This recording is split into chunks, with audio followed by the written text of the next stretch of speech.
দেশে একটি সুষ্ঠু গণতান্ত্রিক নির্বাচন করার জন্য বাংলাদেশের স্বাধীনতার সার্বভৌমত্বকে অক্ষুণ্ণ রাখার জন্য যা কিছু প্রয়োজন এই সরকারকে সেটি করতে হবে, না হলে জনগণের সাথে বিশ্বাসঘাতকতা হিসাবে, শহীদদের সাথে বিশ্বাসঘাতক হিসাবে, যারা রক্ত দিয়েছেন, ত্যাগ করেছেন, তাদের সাথে বিশ্বাসঘাতক হিসাবে ইতিহাস আপনাদেরকে চিহ্নিত করবে।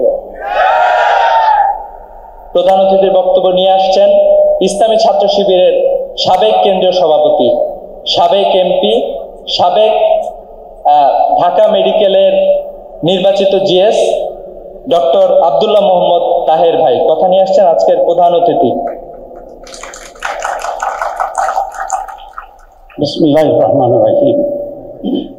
নাহমাদুহু ওয়া নুসাল্লি আলা রাসূলিল কারীম।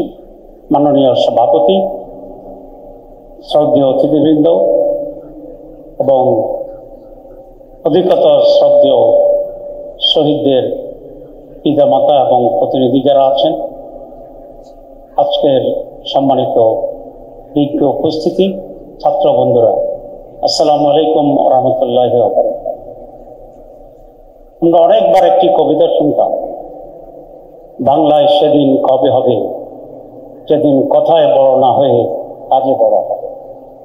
সেই দিনটা ছিল গত বছরের জুলাই, যেদিন আমরা কথায় বড় না দেখে কাজে বড় হইতে পেরেছিলাম, এবং এটা সম্ভব হয়েছিল আমাদের দেশের তরুণ ছাত্র এবং সর্বশ্রেণীর মানুষের মাধ্যমে।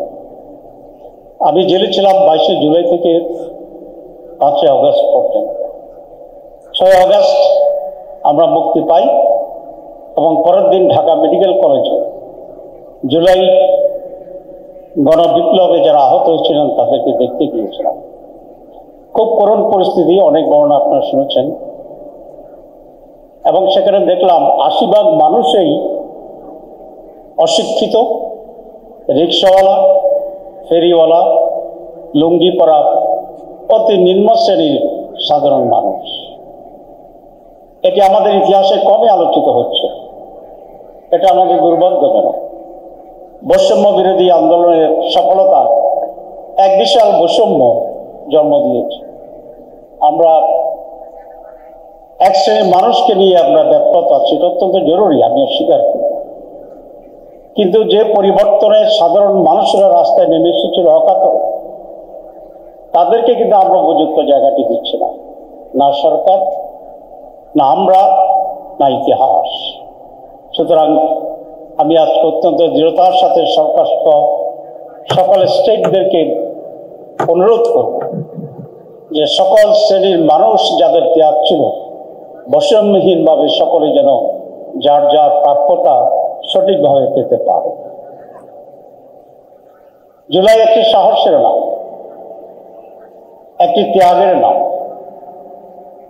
এবং এই সত্যকেই প্রতিষ্ঠা করেছে জুলাই যে বড় কিছু অর্জন করতে হলে ঐক্যের প্রয়োজন হয়, বড় কিছু অর্জন করতে হলে ত্যাগের প্রয়োজন, এবং মুক্তি যেটা একটি ব্যাপক শব্দ, সেটা যদি আমরা অর্জন করতে চাই তাহলে এই ত্যাগের মহড়াটা বারবার আমাদের সামনে আসতে হবে।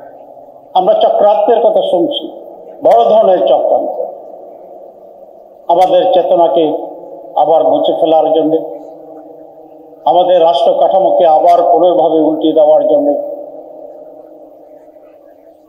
এবং যুগের যে চেতনা সেই চেতনাকে নস্যাৎ করে দেওয়ার জন্য। এই ষড়যন্ত্রকারীরা সবসময় ছিল, থাকবে। আমি সচেতন হওয়ার জন্য অনুরোধ করব, কিন্তু আতঙ্কিত হওয়ার কোনো প্রয়োজন। কিন্তু আমি একটুখানি আতঙ্কিত হয়ে তাদেরকে নিয়ে, যারা ষড়যন্ত্রকারী তাদের নয়, যারা বিশ্বাসঘাতক তাদেরকে নিয়ে। ষড়যন্ত্রকারীরা দূর থেকে ষড়যন্ত্র করে, কাছ থেকে করে, আমরা বুঝতে পারি, আমরা সাবধান থাকি। কিন্তু নিজের মানুষ, কাছের মানুষের জন্য বিশ্বাসঘাতকতা করে, সেটাকে মোকাবেলা করা অনেক সময় কঠিন হয়ে যায়। ইতিহাস বিশ্বাসঘাতকদের কথা তো বারবার বলছে, আপনি জানেন। আজ জুলাইয়ের শহীদদের জীবনের উপরে, লাশের উপরে, আহত পঙ্গুদের রক্ত সাগরে সাঁতরিয়ে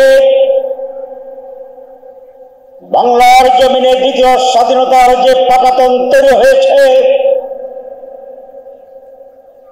যারা এর ফসল ভোগ করছেন তাদের ভিতরে বিশ্বাসঘাতকতার গন্ধ খুঁজে পায়। এই বিশ্বাসঘাতকদেরকে আমাদেরকে চিনতে হবে, প্রতিরোধ করতে হবে, প্রতিহত করতে হবে এবং ক্ষমতার মসনদ থেকে তাদেরকে চিহ্নিত করে বের করে দিতে হবে। আমরা স্পষ্টভাবে তিনটি কথা বলেছিলাম। জুলাইয়ের বিপ্লব যে সুযোগ এনে দিয়েছে পরিবর্তনের জন্য, সেখানে সংস্কার অপরিহার্যের কথা আমরা বলেছিলাম। আমরা খুনি দোষীদের দৃশ্যমান বিচারের কথা বলেছিলাম এবং এই দুটো সুস্পষ্টভাবে অর্জনের পর নির্বাচনের কথা বলেছিলাম। আমরা নির্বাচন চাই, কিন্তু যেন নির্বাচন চাই না। আমরা হাসিনা মার্কা লুটপাটের নির্বাচন চাই না, কেন্দ্র দখলের নির্বাচন চাই না,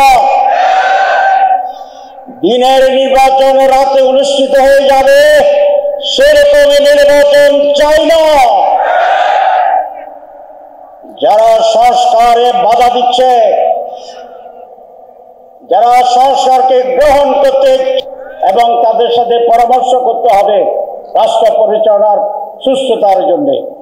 আমি আর বক্তৃতা দীর্ঘ না করে যারা শহীদ হয়েছেন তাদের আত্মার মাগফিরাত কামনা করে, যারা আহত পঙ্গু আছেন তাদের সুস্থতা এবং সঠিক চিকিৎসার ব্যবস্থা করার দাবি জানিয়ে আল্লাহ রাব্বুল আলামিন সকলের ত্যাগকে কবুল করে তার মর্যাদা এবং রিওয়ার্ড যেন পরকালে দান করেন, সেই মুনাজাত করে আমার বক্তব্য শেষ করছি। আল্লাহ হাফেজ।